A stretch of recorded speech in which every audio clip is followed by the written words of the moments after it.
Hoje, o papo é Câmara dos Vereadores, água podre no Rio de Janeiro, cidade informal com seus tentáculos sobre a cidade formal. E para conversar sobre Rio, o vereador Alexandre Arraes. Você vai bem, Alexandre? Tô bem, Ronaldo. Obrigado aí pelo convite. Está aqui mais uma vez, um grande prazer poder estar falando sobre a cidade que eu amo para os seus espectadores e com você. É uma honra receber você aqui em Menorá na TV, que está entrando no ar mais uma vez. Estamos dando início ao primeiro bloco de Menorá na TV com o vereador Alexandre Arraes. Nós vamos conversar sobre o Rio de Janeiro e principalmente sobre tudo que nós vivemos nessa cidade, o que nós temos passado e as dificuldades que a cidade vem enfrentando. Arraes, a tua água fede, Arraes? Olha, eu vou te dizer um negócio. A água lá de casa não melhorou nem um pouquinho. Você está dizendo que a partir desse sábado as coisas iam melhorar e não dá para confiar. Eu não confio na SEDAI definitivamente. Se ela disser que vai melhorar, com certeza vai piorar. Isso eu não tenho a menor dúvida. Qual é a história da água no Rio de Janeiro e por que essa água apodreceu? Olha, Ronaldo, a SEDAI, ela tomou uma decisão estratégica lá atrás de investir. Quando você fala lá atrás, é quando? A SEDAI tem 45 anos, né? Ela foi fundada a partir da fusão de 3 empresas, 2 da Guanabara, uma de água, outra de esgoto da Guanabara e uma do estado do Rio de Janeiro. Então tem 45 anos, herdou ali já... Quer dizer, lá atrás é quando começou. Foi quando começou. Então já herdou o sistema Guandu, que é uma obra espetacular, e o que ela fez foi continuar investindo na distribuição de água. Então, a prioridade da SEDAI sempre foi distribuição de água. Isso, na tua avaliação, é errado ou é correto? Porque sem água não se vai a lugar nenhum. Sim. E sem esgoto também não. Pois é. Mas senão vamos chegar no esgoto. Agora, distribuir água é ruim? Não é ruim, desde que você faça o esgoto ao mesmo tempo. Porque se a água entra, ela sai para algum lugar. E se o destino da água, dos dejetos, né, do que sobra depois que você aperta lá a descarga, para onde vai a água? Se não tiver a coleta e tratamento da água, vai para os corpos hídricos, polui os rios, as bacias, e é por isso que hoje, anos depois, a gente está vivendo a crise da água suja. Porque a crise da água suja é justamente porque não houve coleta e tratamento de esgoto das cidades ribeirinhas dos afluentes ali do sistema Guandu. Então se joga esgoto sem tratamento nos afluentes, a bacia onde há a coleta de água é esgoto diluído, a capacidade de tratamento de água, aquela alquimia ali de transformar esgoto diluído em água potável tem um limite. Eu acho que o limite chegou e eles não conseguiram mais dar conta de entregar uma água minimamente consumível na casa do carioca. Mas tudo acontece por isso, porque a estratégia foi distribuir a água, a tarifa pode ser cobrada só por conta da água, não pode se cobrar tarifa só pelo serviço de esgoto. Então, para que haja pagamento de tarifa, é importante que a água seja distribuída. A minha crítica deveria ser uma ampliação desse sistema, mas paralelamente caminhando junto com o esgoto, porque a água distribuída vai ter que ser despejada em algum lugar. Se não houver o lugar correto, vai poluir os mananciais, poluir os rios, as lagoas, e a gente hoje está nessa situação complicadíssima. E a SEDAI se colocou nessa sinuca de bico, porque ao investir apenas em água, não investir em esgoto, agora o local onde ela capta a água para vender para o carioca tem uma água complicadíssima e ali é preciso uma alquimia, produtos químicos, e mesmo assim a gente não sabe que condição tem essa água que chega na nossa casa, porque a SEDAI não tem capacidade hoje de testar tudo que é colocado ali. Qual é a tua opinião sobre a possibilidade de melhoria dessa condição da água que o Rio de Janeiro está oferecendo ao seu cidadão? Olha, resolver a causa é uma coisa de médio e longo prazo. Isso a gente não tem que ter essa expectativa. O investimento necessário para coletar e tratar o esgoto das cidades ali do entorno do sistema Guandu é altíssimo. Isso não vai ser feito de uma hora para outra. O que pode ser feito é o que a SEDAI está tentando fazer, é tratar o sintoma e não a causa. Não, então tem uma infecção, a infecção não está sendo tratada, vai tratar a febre. Bota o carvão ativado para combater, diminuir a geosmina, bota a argila, e isso aí vai dando uma certa guaribada ali, vai tratando mas não resolve o problema. Mas não resolve a infecção, não resolve a causa. E a causa vai precisar ser resolvida. Só que nós não temos recursos, a SEDAI não tem recurso para investir no sistema de esgotos ali, de coleta e tratamento de esgoto. Olha, só se fala já há muitos anos na privatização da SEDAI e isso gera um conflito enorme entre funcionários públicos, governantes, população. O que eu te pergunto é o seguinte, se a SEDAI hoje for privatizada, quem vier vai querer tratar de esgoto? Olha, hoje é o pior momento para privatizar a SEDAI, porque hoje o preço da empresa, a empresa não tem preço. Por quê? Porque para baixo. Para baixo. Não tem preço para baixo. Para baixo. Por quê? Ela foi avaliada em 2,9 bi no momento ali do regime de recuperação fiscal. Foi dado como garantia do empréstimo que foi tomado pelo governo do estado no Banco Paribas. Então agora é muito discutível se ela vale metade dessa avaliação inicial depois dessa crise. Por quê? Porque todos ficaram sabendo que ela coleta água numa bacia de esgoto diluído e, para piorar, o seu maior cliente, que é o município do Rio de Janeiro, está discutindo na Justiça Federal a validade ou não do instrumento jurídico de delegação do serviço de saneamento, que foi assinado em 2007 pelo prefeito César Maia, Sérgio Cabral e Wagner Victor. Então, essa concessão, essa delegação, através de um instrumento jurídico muito complicado, ela está sendo questionada pela prefeitura hoje. E no primeiro momento, nessa ação que a prefeitura moveu em face da SEDAI, a juíza federal acolheu a argumentação do município. Então, que valor tem a SEDAI hoje se o seu maior cliente está discutindo o contrato e se todos ficaram sabendo que ela capta água numa bacia de esgoto diluído e precisa fazer processos químicos, uma verdadeira alquimia para conseguir entregar uma água razoável na casa do carioca? Ô Alexandre Arraes, há quanto tempo você estuda a questão hídrica do Rio de Janeiro? Há muitos anos. Então eu queria que você contasse para a gente também, não só sobre a água que a gente bebe em casa e sobre o xixi, o cocô que a gente deveria despejar e não se sabe exatamente aonde, também gostaríamos de saber de você e as praias do Rio de Janeiro. Você com a palavra, Alexandre Arraes. Olha, não há nenhum controle, né? Todas as informações que nós temos hoje do Sistema Nacional de Informação de Saneamento, que é a base para o ranqueamento que o Instituto Trata Brasil faz muito bem, uma instituição com muita credibilidade, elas se fundamentam em dados fornecidos pelas próprias concessionárias.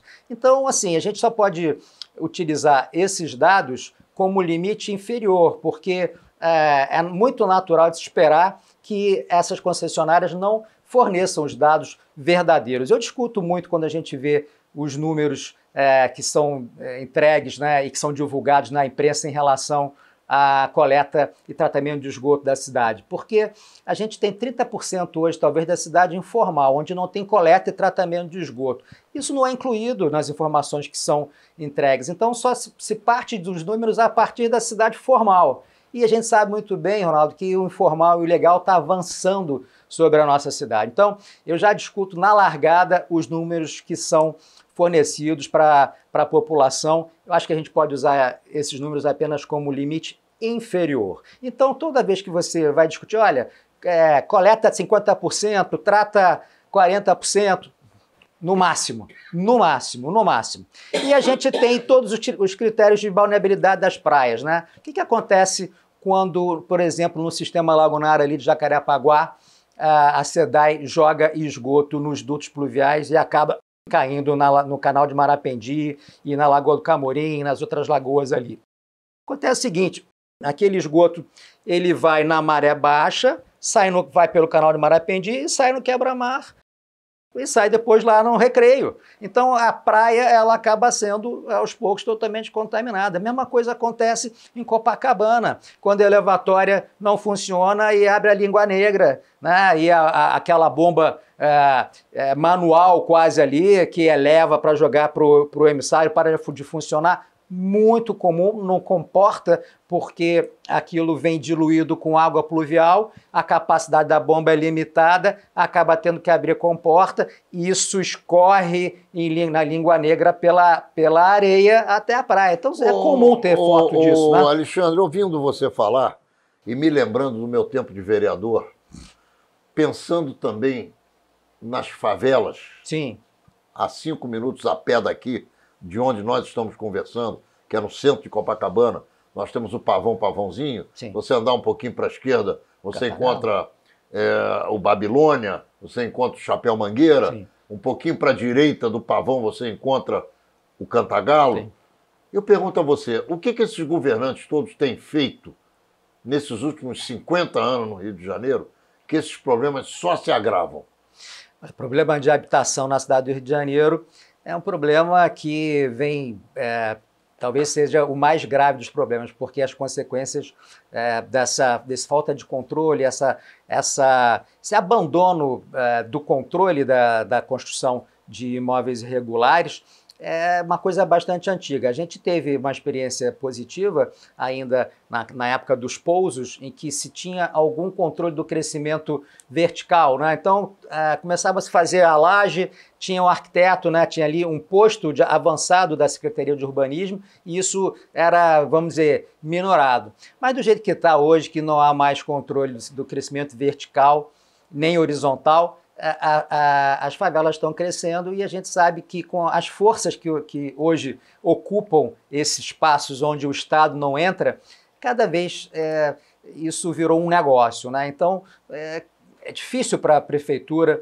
enfrentar isso, mas também não vejo o interesse e o esforço necessário para pelo menos ter os números, porque hoje a gente não sabe nem qual é a população exata dessas favelas do Rio de Janeiro. A gente não sabe quantas pessoas moram lá. O último censo é bastante discutível, já tem bastante tempo. Então, esse acompanhamento, que poderia ser feito hoje ainda com satélite, isso já não se faz há muito tempo. Ô Alexandre, eu joguei a toalha na política há muito tempo. Eu não acredito que tenha solução. A cidade informal, você acabou de dizer, nós tínhamos conversado um pouco antes de começarmos a conversar gravando, a cidade informal, com seus tentáculos absolutamente eletrizantes, ela domina a cidade formal de uma tal maneira em que o cidadão que mora, que vive, que nasceu no Rio de Janeiro ou que migrou para o Rio de Janeiro com uma expectativa, ele já perdeu a expectativa há muito tempo. E na minha avaliação, o Rio de Janeiro não tem mais jeito. Existe esse momento ali, né, de que as cidades acabam perdendo o seu ponto de virada, a sua possibilidade de serem recuperadas, né? Eu, conversando com um urbanista que eu gosto muito, que foi secretário aqui no Rio, hoje está até fora do país, ele estava dizendo, a gente fala sempre os casos de sucesso, falamos lá de Manhattan, que foi recuperada e tudo, mas nós não falamos das cidades que não conseguiram ser recuperadas. A gente está aqui no Rio de Janeiro nesse momento, talvez não seja mais possível recuperar o Rio de Janeiro, pelo menos não da maneira como a gente gostaria. Então, é possível, você tem toda a razão. A cada eleição que passa, a gente acha que é a eleição mais importante, e aí a gente continua, e agora também é a mais importante, e não conseguimos dar essa virada no Rio de Janeiro. Na verdade, Ronaldo, a gente vem fazendo as mesmas coisas do mesmo jeito há muito tempo. Esperar que os resultados sejam diferentes não é muito inteligente. É preciso ter muita coragem para ser prefeito do Rio de Janeiro e liderar uma virada da cidade, né? Não vai ser fazendo as mesmas coisas que a gente vai ter alguma esperança, alguma expectativa de virar a situação do Rio como para uma cidade melhor de se morar, de se viver, de criar família, de ter prazer, né? Da gente ter bom humor de novo, andar pelas ruas como se fazia antes. Mas para isso acontecer, para voltar a ser assim, realmente vai precisar de alguém de muita coragem e trazer novas práticas para a administração da cidade, viu? Muito bem, nós estamos encerrando o primeiro bloco de Menorá na TV com o vereador Alexandre Arraes.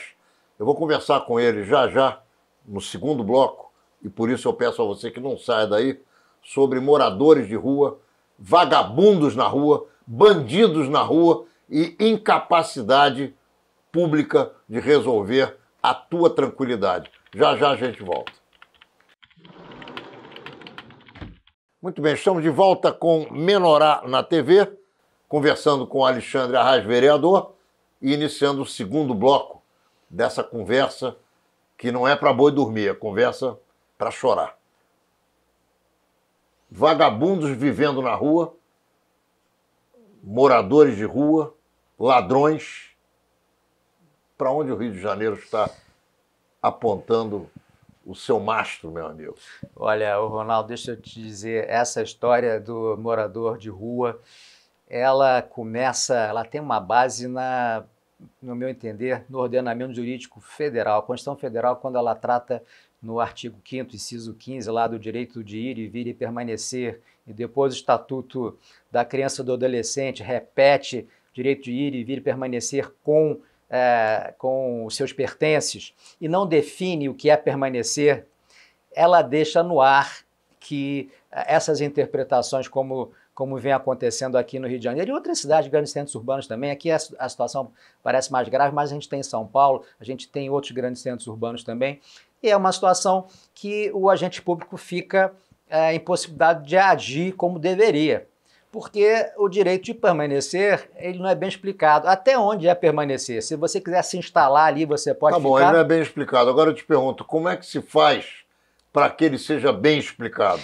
Mas a legislação federal tem que ser revista. Isso não tem... E quem é que precisa rever essa legislação? É o Congresso Nacional. A gente já e o que está acontecendo que esses caras estão dormindo? Eu cutuco.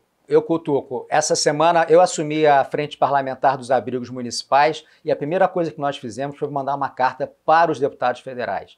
Agora, como é que age, depois que você falar dos deputados federais, me fala do Ministério Público. Como é que funciona o Ministério Público diante dessa onda de moradores de rua que inferniza o Rio de Janeiro e outras grandes cidades brasileiras? Aqui no Rio de Janeiro a gente tem uma situação específica, que é aquele termo de ajustamento de conduta que foi assinado lá em 2012. Né? Naquele momento houve ali uma tentativa do choque de ordem na cidade, houve uma reação tanto da Defensoria como do Ministério Público, achando que havia abuso dos agentes públicos, e o prefeito naquele momento foi, vamos dizer, pressionado a assinar esse termo de ajustamento de conduta. Agora, a situação já mudou de uma maneira muito radical de lá para cá. Mudou em função disso.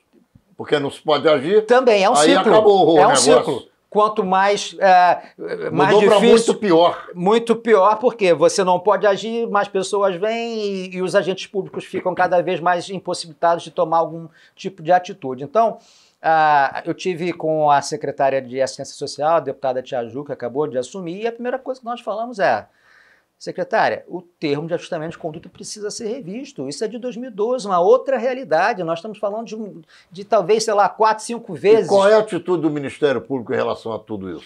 Cobrar o termo de ajustamento de conduta. Sim, mas com eles é possível conversar para que haja mudança? As tentativas iniciais não foram boas. Mas eu acho que isso precisa ser mas essa eles conversa... vivem em outro sistema solar? Eles não estão enxergando que cada dia que passa o Rio de Janeiro está se inviabilizando? E essa é uma das vertentes mais complicadas para essa inviabilização? O que fundamenta essa posição mais difícil do Ministério Público e da Defensoria também, boa parte da Justiça? Você sabe que existe ali uma parte da Justiça que é garantista e a gente tem um viés ideológico complicado também, tanto na Defensoria quanto no Ministério Público. Mas onde é que está fundamentada essa posição que eles têm? Em relação à legislação federal, o direito de ir e vir e permanecer. Por isso é fundamental isso seja revisto, pelo menos explicado, definido. Então, quando o Ministério Público quando fosse discutir uma revisão do TAC com o Ministério Público sobre outras bases, porque a legislação ela define bem o que é permanecer, até que ponto pode ficar ali e quais são os deveres de quem permanece, né? Porque a cada direito cabe dever. Então, se você só tem o direito de permanecer, não tem o dever de cuidar do lugar onde você está, de não sujar, de preservar, isso tudo precisa ser definido na legislação. Não existe nada disso. Há só o direito, sem os deveres consequentes, e em cima disso, esse TAC foi assinado. Olha só, lavagem de roupa, relações sexuais, pancadaria, gritaria madrugada dentro, Tudo isso está sendo lenientemente permitido na vida carioca. E nós vamos enterrar o nosso Rio de Janeiro de uma maneira que ele, com 7 palmos em cima da cabeça, nunca mais vai se recuperar. Olha, a cidade ela está caminhando para uma solução, uma situação de retorno complicado, concordo com você. O crescimento da população de rua nos últimos, talvez, 6 meses foi muito grande. E a população de rua não é mais aquela população de rua que era antigamente, que era o mendigo que ficava ali pedindo uma esmola, alguma coisa, não é nada disso. Hoje existem vários grupos na população de rua, é muito diversa. Tem os que fugiram lá, tem os moradores que fugiram do sistema prisional, tem aqueles que estão escondidos da justiça, que tem mandado de prisão expedido contra, tem os que usam ali a rua para se esconder e para praticar crime. Tem uma outra turma. Tem doente psiquiátrico, tem doente terminal que foi abandonado pela família. Não, e a turma que vem dos países vizinhos camelotar nas orlas do Rio de Janeiro? Como é que você vê essa questão? É complicadíssimo. A gente está num momento com essa imigração como talvez não acontece há muito tempo, né? Desde as grandes imigrações aqui no país. A cidade do Rio de Janeiro não tem capacidade nem de atender os próprios moradores, como a gente vê, os nossos problemas são crônicos e graves. Você trazer ainda mais pessoas absolutamente carentes para que o poder público dê conta e que não contribuem também de alguma forma, é uma situação absolutamente complicada. Eu acho que isso precisa ser muito bem discutido e dividido, se o país realmente vai receber os imigrantes, isso precisa ser distribuído pelo país todo, não pode ficar concentrado em centros urbanos, e a nossa rede de proteção dos vulneráveis ser colocada à disposição dessas pessoas também é absolutamente discutível. Ô Alexandre, você, com idas e vindas da suplência à vereança e vice-versa, você tem visto interesse da classe política carioca para resolver esse embrulho? Olha, o tema de população de rua é um tema que ele tem um viés ideológico muito intenso, muito intenso. Isso é muito ruim, ruim para todo mundo, ruim para a classe política, ruim para a cidade. Você poderia explicar isso melhor? Sim, essa percepção... O que você está querendo me dizer é que a esquerda exige que os moradores de rua continuem morando na rua, é isso? É uma percepção... E não permite que se resolva essa questão? Isso, por quê? É isso? Vou te explicar por que isso. É uma percepção de que essas pessoas são vítimas da sociedade. Será que é isso ou será que é a aplicação direta na veia do Rio de Janeiro dos ideários de Gramsci? Também. Você não tem a menor dúvida que a questão ideológica ela perpassa também. Mas o principal é... Esculhambar para governar, é isso? Vitimização dos vulneráveis, né? Então todos eles são vítimas da sociedade. A crucificação de antemão da autoridade, então o sujeito, só porque representa a autoridade, ele está sempre cometendo algum tipo de arbitrariedade, alguma violência. E quando você parte desses dois princípios, não há relação possível. Se o agente público não pode minimamente atuar, porque se ele falar mais alto vai ser criticado ali, ou se qualquer pessoa pode permanecer o tempo que quiser no mesmo lugar, independente daquilo ali estar impedindo o direito de ir e vir de outras pessoas, porque aquela pessoa é uma vítima da sociedade, não é uma solução possível. Então, por isso que eu estou dizendo que olhar esse problema como um problema ideologizado, vamos dizer assim, não vai permitir que a gente encontre soluções. Por isso que eu resolvi ali... Ô Alexandre, um segundo para você se adequar ao que eu preciso ouvir. Certo. E se organizar mentalmente para isso. Qual é a solução? Bom, a solução é, primeiro, rever o direito de ir e vir, o direito à locomoção. Ir e vir e permanecer. Tá bom, ir e vir, ok. Permanecer, o que é? Eu posso ficar indefinidamente no mesmo lugar, no espaço público, sem autorização do poder público, sem anuência do poder público? Para mim, não pode. Então, precisa que seja definido isso, porque é com base nisso que todas as decisões da justiça que protegem os moradores de rua, por exemplo, nas ações que foram feitas em São Paulo, há decisões do tribunal dando direito a um determinado cidadão de permanecer indefinidamente onde ele estava, né? Ainda que aquilo seja ali no espaço público. Então, há ali uma apropriação do espaço público pelo aquele indivíduo e a justiça, naquela decisão, ela autorizou, né? Então, até que ponto isso é legal, né? Até que ponto permanecer é um direito de qualquer um dos indivíduos? Qualquer pessoa, então, pode, de repente, se estabelecer num pedaço da calçada da cidade do Rio de Janeiro e chamar de seu e não sair dali? Até que ponto isso precisa ser estabelecido? Tudo, Ronaldo, está na base, a base de tudo é a definição do direito à locomoção. Definir e por que esse direito não é definido? Isso é uma iniciativa do Congresso Nacional, né? A Constituição Federal e leis do ordenamento jurídico federal, que precisa ser alterado. Eu, como presidente da Frente Parlamentar dos Abrigos Municipais, na primeira semana, enderecei carta aos deputados federais para que fizessem uma revisão dessa legislação, para que as prefeituras pudessem encontrar soluções. E alguém te respondeu? Ainda só o deputado Luiz Lima até agora. Então, a gente está aguardando. E o que ele disse, o Luiz Lima, que é um amigo nosso, uma pessoa querida? Agradeceu E se colocou à disposição, a equipe dele está discutindo, está vendo se busca soluções, mas não vamos desistir, nós vamos a todos eles, precisar a gente vai a Brasília, porque eu acredito nisso, eu acho que a base de tudo é a revisão do ordenamento jurídico, por isso que as cidades não conseguem dar solução, porque precisa rever a legislação, a gente precisa parar e raciocinar, olha, a Constituição de 88, ok, ela prevê direitos, mas os direitos eles têm deveres decorrentes. Pelo que eu tenho visto, ao longo dos últimos 35 anos, desde que a Constituição de 88, até 35 ou 38 anos, ou 40 anos, desde que essa Constituição foi implantada, o país piorou profundamente. E com muita dificuldade ele se recupera, na minha opinião, na área social principalmente. Não sei qual é a tua visão. Olha, eu entendo que nós precisamos de uma constituinte. Talvez precisamos de uma pequena constituinte, talvez não precisa rever toda a Constituição Federal, mas em relação às responsabilidades e obrigações de municípios, estados e União, isso é fundamental.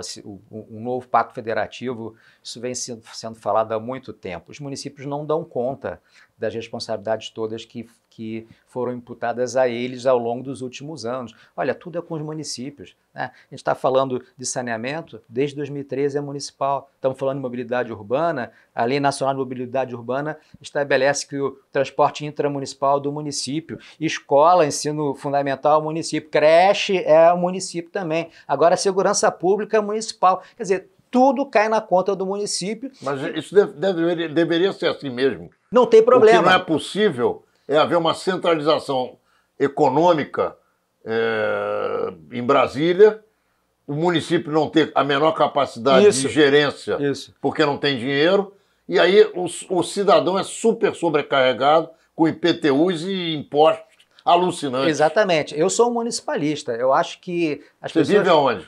Moram nas cidades. As pessoas moram no federal? Exatamente. As pessoas moram nas cidades. Mas é preciso que os municípios não fiquem com o pires na mão da União, né? Indo lá buscar transferências e projetos e programas. É preciso que haja maneira de cumprir essas responsabilidades de forma eficiente. Talvez essa seja a maior crise que a Constituição tenha nos deixado, porque criou o município como Estado federativo, né, como membro da federação, era União, Estados e municípios, ente federado, e não deu as condições para ele exercer ali as responsabilidades que ele assumiu. E se a gente está falando de saneamento, isso tem muito a ver com saneamento, porque até 88 era com o Estado.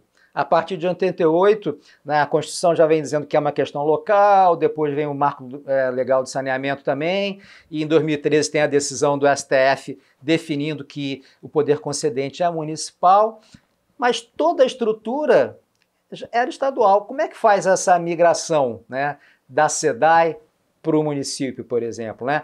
Que é a SEDAI, uma estatal estadual com praticamente um único dono, o governo do estado, né? e o governo do estado indica o presidente da agência reguladora. A gente acabou de ver ali um diretor um candidato a diretor sendo sabatinado, sem nenhuma condição de assumir o cargo, e indica o presidente do órgão que fiscaliza o Instituto Estadual de Ambiente. Ou seja, é uma situação muito sui generis, né? Então, o dono da concessionária é responsável por indicar os membros da agência que regula, nomeia o presidente do órgão que fiscaliza. Não pode dar certo.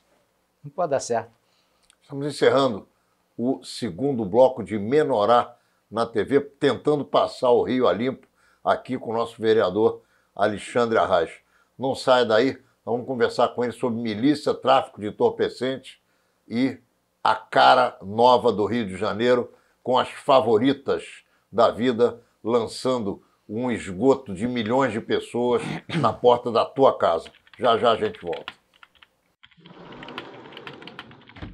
Estamos então dando início ao terceiro bloco de Menorá na TV com Alexandre Arraes, vereador, que é autor da lei que elimina a possibilidade de você ser perturbado à noite por bagunça, música, confusão na orla marítima e na cidade. Tua lei está em vigor, meu amigo? Pois é. É a lei do combate à perturbação ao sossego. Ronaldo, a lei é uma lei que eu aprovei em 2017 por unanimidade na Câmara, porque é uma lei muito óbvia. Entendeu? É uma lei óbvia. Alguém vai legislar para que o cara perturbe o sossego de alguém? Pois é. Então, o que a gente tinha hoje, naquela época na cidade, né, até que a lei entrasse em vigor? A gente tinha uma lei anterior de silêncio que estipulava ali limite de decibéis em relação ao zoneamento da cidade, uma lei arrumadinha, bem feita, até de boa qualidade, um pouco antiga já, precisava ser modernizada, mas ela tinha um defeito grave, ela não estabelecia o agente público com poder de polícia e capacitado em número suficiente para combater a perturbação ao sossego. E você sabe que a perturbação ao sossego é a causa mais comum do 90 e do 1746, ou seja, é a demanda mais comum do carioca, é perturbação ao sossego. Perturbação ao sossego é a principal causa de conflito social dos centros urbanos, não só no Rio de Janeiro, mas no mundo todo. E só que os outros países, outras cidades estão tentando resolver, né? A nossa ideia quando aprovamos a lei, a 6179/2017, era isso, era complementar o ordenamento jurídico municipal para dar os elementos necessários para que a prefeitura pudesse atuar de uma maneira eficiente, coisa que ela não tinha. E por isso nós acreditávamos que era a razão que ela não atuava, né? Com a entrada em vigor da lei, e foi muito discutida depois, houve reação dos grupos de interesse que se viam ameaçados, né, caso a lei entrasse em vigor. Que grupos são esses? São os produtores de eventos, né, que fazem eventos sem se preocupar com os moradores do entorno, vários restaurantes que colocam caixas de som nas calçadas, né? Os próprios quiosques que também não se preocupam com quem mora ali na orla e o som ecoa pelas fachadas dos prédios. Então são as pessoas que sempre tiveram facilidades para abusar de poluição sonora e nunca tiveram nenhuma reação do poder público para evitar, diminuir, equilibrar.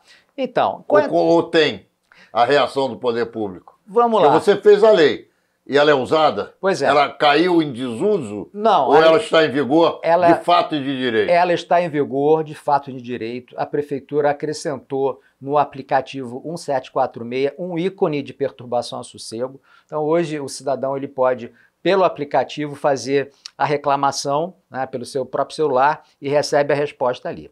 Agora, por que a gente não teve uma melhora significativa ainda no combate à perturbação ao sossego? Porque, no final do dia, Ronaldo, é uma decisão política.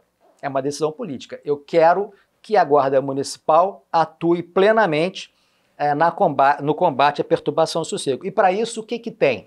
Tem a lei, tem decibelímetros certificados pelo Inmetro, tem 450 guardas municipais capacitados com técnica acústica para fazer a aferição do ruído, tem escala noturna, tem motocicleta para atender mais rápido, ou seja, tem todos os elementos necessários para que a prefeitura se organizasse. Você não vai me dizer que está faltando vontade política não, né? Com certeza está faltando vontade política, é uma decisão política. Eu não tenho nenhum medo de fazer essa declaração, porque eu brigo por isso desde 2017. Ô, Alexandre Arraes, me diz aqui o seguinte, como é que alguém em sã consciência permite que alguém institucionalmente, como essa instituição favorita, monte na praia de Copacabana um absurdo desse que aconteceu há pouco menos de 2 meses?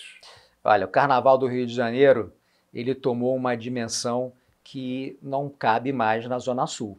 Isso é óbvio. Me diz uma coisa, o sambódromo fica na Zona Sul? De maneira nenhuma. Para que serve o sambódromo? Exatamente. Não é para isso? Não é para o carnaval? Essa é uma das alternativas. A gente defende isso, que o sambódromo seja usado também para blocos, para o pré-carnaval. O que acontece? Os blocos raiz, né, aqueles blocos de bairro, como a gente conheceu, eles acabaram sendo dominados pelos grandes blocos. Então, hoje, para você montar um bloco com patrocínio, logo exigem uma série de condições, isso leva os grandes blocos a conseguirem as autorizações e os pequenos blocos acabam não tendo as autorizações como os demais. Por quê? Porque os grandes blocos são blocos comerciais, eles têm patrocinadores, marcas de cerveja, eles têm artistas famosos, né? E essa turma, eles não querem ir para a Zona Norte, eles não querem ir para outros cantos da cidade, eles querem ligar o seu nome à sua marca à orla da cidade do Rio de Janeiro, a Zona Sul, a Barra. Então, é muito difícil você convencer um bloco a sair aqui da Zona Sul, um grande bloco, um mega bloco. Você convence impedindo. Não tem outra alternativa. O que se faz é não autorizar. É exatamente isso. O que deveria ser feito é não autorizar. Mas aí, Ronaldo, começam as pressões, né? A prefeitura ela tentou fazer um planejamento, eu acompanhei. Quando chegou mais perto do carnaval, as pressões começam a ser feitas, aí é uma concessão aqui, a justiça libera ali, o patrocinador pressiona aqui, e aí vem as pessoas dizendo que a economia precisa ser aquecida, que isso gera emprego, que comércio, que é uma mentira, é um discurso totalmente vazio, só vendem cerveja nos camelôs autorizados, quer dizer, o comércio não se beneficia disso, não gera emprego. É discutível se isso traz algum tipo de aquecimento da economia no carnaval. Meu querido Alexandre Arraes, qual é o papel que desempenha hoje o tráfico e a milícia na bagunça em que se transformou o Rio de Janeiro? Bom, cada vez mais a gente tem áreas de exclusão da cidade, onde o Estado não entra. E essas forças, tanto o tráfico quanto a milícia, se apoderaram dos processos que a cidade formal tinha. Por exemplo, construção irregular, como aconteceu na Muzema. O processo ali, de construção de prédios irregulares, que parece que foi conduzido pela milícia, tem o mesmo, vamos dizer, a mesma lógica da cidade formal, só que sem os obstáculos que a cidade formal exige. Segurança na construção, né, garantia em relação à qualidade da construção, espaçamento, aprovação de projeto, engenheiros.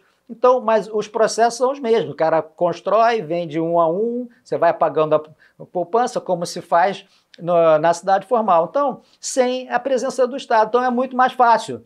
Muito mais fácil. Então, o sujeito, quando vai decidir se vai comprar um imóvel na cidade formal ou um imóvel ali na Muzema, por exemplo, como era o caso, e onde ele vai pagar 1/3 do preço, ele sabe que ele está correndo risco. Também não vai registrar? Não vai registrar. Então, assim, ele sabe que está correndo risco, mas ele vai morar num prédio ali, teoricamente, com uma certa qualidade e tudo.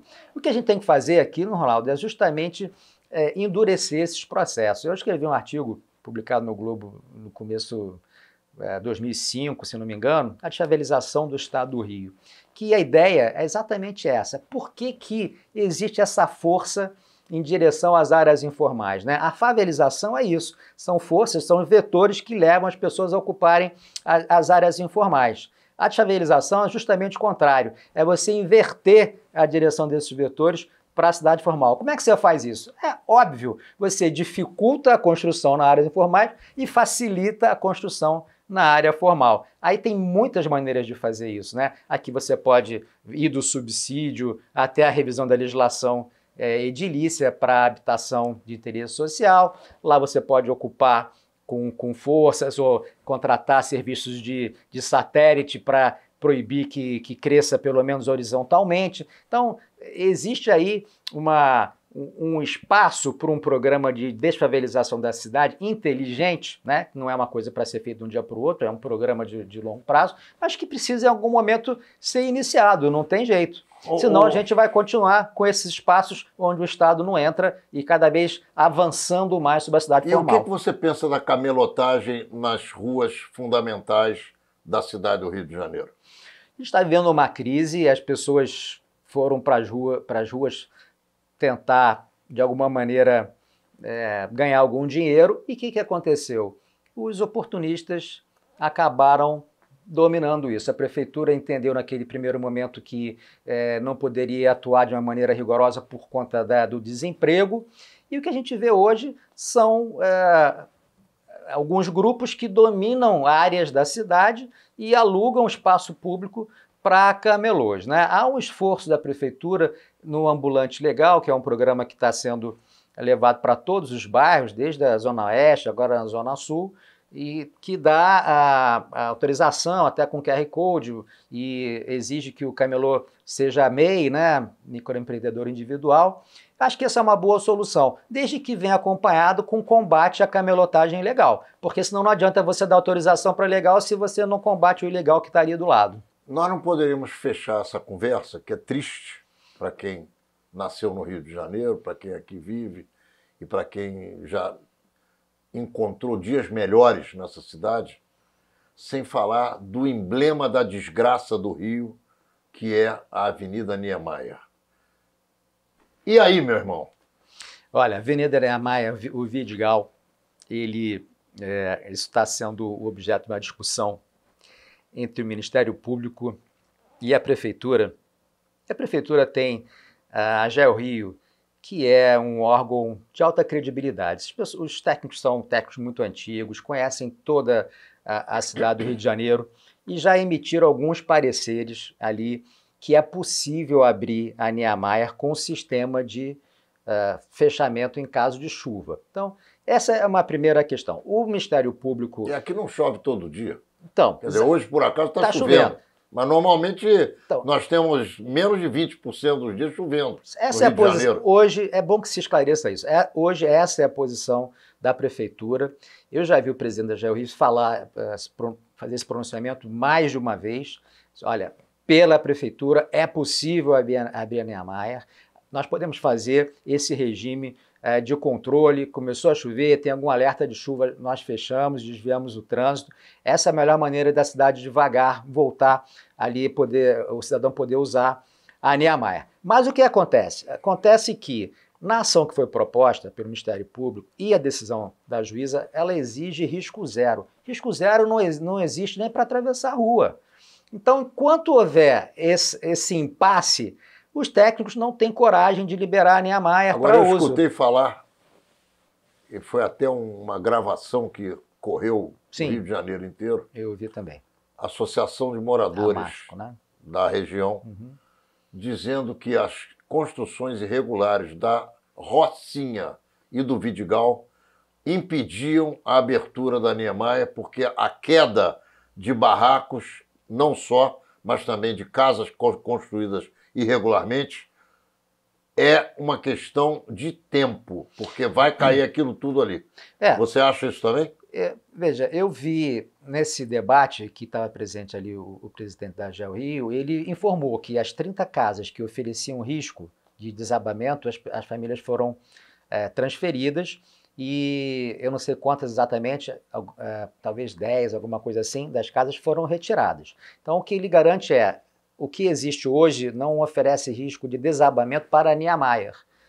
A cidade do Rio de Janeiro toda tem problemas, pessoas morando em áreas de risco. O que ele está dizendo as que existem hoje não oferecem risco de desabamento para a Niemeyer. Pode acontecer de ter desabamento para dentro do próprio Vidigal, de uma outra forma, como todas as favelas da cidade do Rio de Janeiro. A gente tem, das favelas, pelo menos 20, 30% das pessoas que moram em favelas morando em áreas de risco, ou sobre rios, na margem de rios, né? Ou aclives acima de 45 graus, que todos são considerados áreas de risco. Então, eu confio ali na posição do técnico, ele foi a público, já se pronunciou muitas vezes. Eu acho que existe ali, talvez, essa dificuldade de se dar fim a essa questão lá junto ao Judiciário e ao MP. Não tem o menor sentido exigir risco zero, o risco zero não existe para nada na vida, né? Então precisamos ter aí uma certa flexibilidade para encontrar uma solução. A linha Maia é fundamental para a cidade do Rio de Janeiro, quem mora na Barra sofre, é fundamental que se abra ali. E a gente possa pensar mais para frente numa outra solução, mais uma via, né? Porque com o crescimento da Barra, da Zona Oeste toda, esse deslocamento da Zona Sul, do centro para lá, ficou ainda mais pesado, né? Meu querido amigo, olha, chegamos ao final da nossa conversa, que poderia ficar aqui dias sendo levada, porque nós temos muita coisa para discutir, e eu espero que você volte aqui em outras oportunidades. Quero te oferecer aqui os nossos microfones e as nossas câmeras para que você se despeça fazendo suas considerações finais e te agradecendo de coração a tua vinda aqui. Muito obrigado por atender o nosso convite. Ronaldo, primeiro, mais uma vez, é um prazer enorme estar aqui, discutir a cidade do Rio de Janeiro assim, botando logo o dedo na ferida, sem panos quentes, como eu acho que precisa ser. A gente não tem tempo a perder, né? A gente precisa tratar dos temas de uma maneira definitiva. O Rio tem muita pressa, a gente já chegou num ponto que não tem mais tempo para ficar enrolando, a gente precisa resolver os problemas da maior rapidez possível, né? O Rio tem pressa e eu estou sempre à sua disposição. Os temas não terminam nunca, a gente pode falar aqui realmente a noite toda e estou à disposição para outros debates, outras conversas. Eu sou apaixonado pelo Rio, tratar desse assunto me dá um prazer enorme. Menorá na TV, entrando no ar mais uma vez, na quinta-feira que vem, pelo canal 6 da NET Rio, e também todos os dias e horários que você já se acostumou a nos assistir e que nós iremos nos ver lá.